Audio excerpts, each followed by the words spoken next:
Cœur de patrimoine, Cédric Decoeur. Et on termine cette émission en accueillant Éric Doutrebente. Bonjour Éric. Bonjour Cédric. Merci d'être au rendez-vous pour Financière Tiepolo. On va s'intéresser au marché, mais alors attention, pas de day trading, on va pas regarder les indices qui font des bonds dans un sens ou dans l'autre en fonction des coups d'éclat des unes ou des autres politiquement ou autres. Ce sont les banques centrales, encore une fois, qui ont un peu drivé nos marchés avec cette grande première historique de voir la Banque Centrale Européenne qui prend le lead devant la Réserve fédérale. Qu'est-ce que ça dit à l'homme de marché que vous êtes ?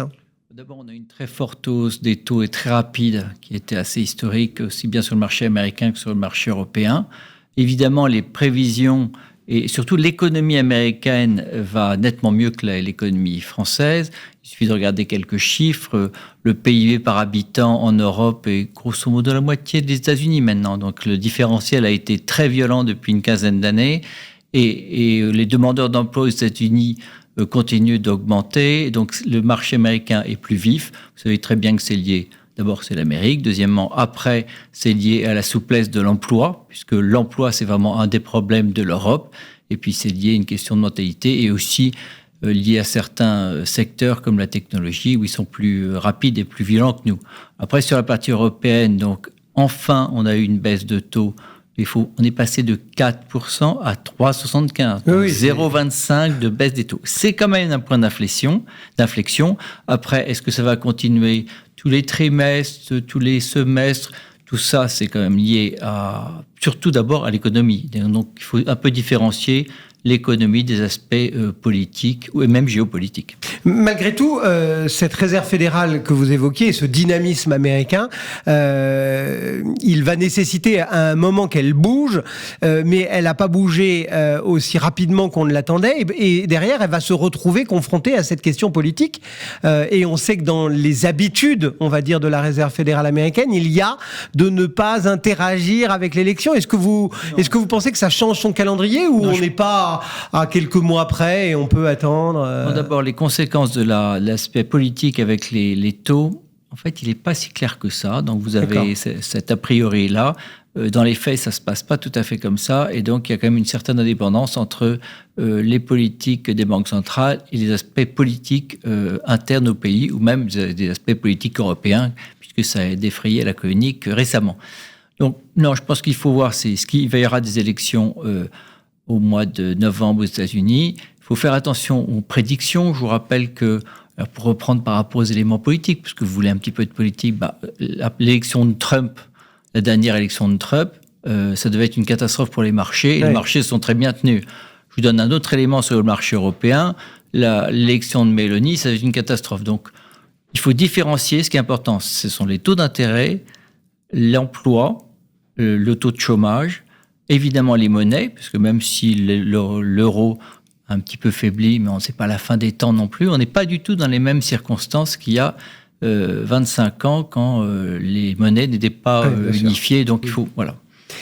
Quels sont pour vous les éléments justement importants à regarder et qui aujourd'hui, entre guillemets, sont de nature à alimenter une confiance dans la classe action de notre patrimoine, ou au contraire, quels sont les éléments qu'il faut vraiment surveiller peut-être en ce moment pour ajuster le tir et se dire tiens, je mets un petit peu plus, un petit peu moins de... Alors, ce qu'il faut, c'est toujours avoir une vision longue sur les marchés actions, puisqu'on n'achète pas des actions pour 6 mois ni pour une semaine. On fait des investissements en actions sur longue période. On s'aperçoit aussi que les gérants qui bougent peu ont des performances supérieures à ceux qui bougent tout le temps. Donc ça, c'est important de le rappeler. Aujourd'hui, les éléments clés qu'il y a, ce sont les résultats des entreprises. On a eu la chance d'avoir pas mal de résultats d'entreprises depuis plusieurs années qui sont bons. Les sociétés européennes continuent de reconstituer leurs marges, leurs trésoreries sont quand même plus abondantes qu'il y a 20 ans. Les ratios par rapport aux dettes sont plus favorables. Il y a beaucoup d'éléments favorables. Mais les entreprises que l'on voit en France, leur premier problème, c'est l'emploi. Donc, il faut quand même se remettre à ces fondamentaux. Et donc, si on s'occupe de l'emploi, il faudrait repartir vers l'éducation. Donc, vous donnez des éléments importants. L'éducation, c'est quand même la première base pour avoir de l'emploi. Et aujourd'hui, il y a quand même une partie importante de la population active qui dans les prochaines années va disparaître. Donc il y a un véritable souci de l'emploi. Et puis après, quand on raisonne sur le plan européen, les entreprises, elles ont un souci par rapport aux sociétés allemandes, puisque les valeurs allemandes, donc les sociétés allemandes ont même été des sociétés qui étaient un peu leaders dans certains secteurs d'activité depuis des années. Et la partie allemande est aussi a des aspects fondamentaux de la société allemande qui sont difficiles. Et puis évidemment, le relais et l'implantation de sociétés allemandes, aussi bien en Asie, a été malmenée.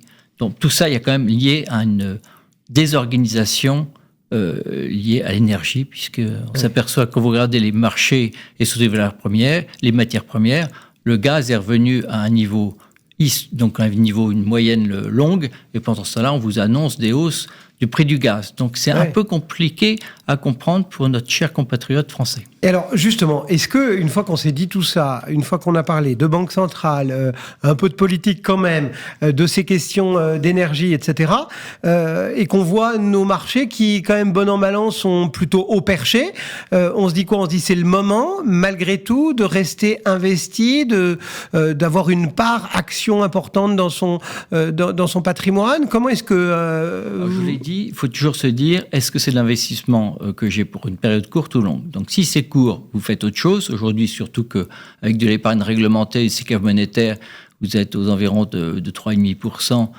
en dormant. Attention, c'est pas constant, donc ça varie suivant les taux d'intérêt.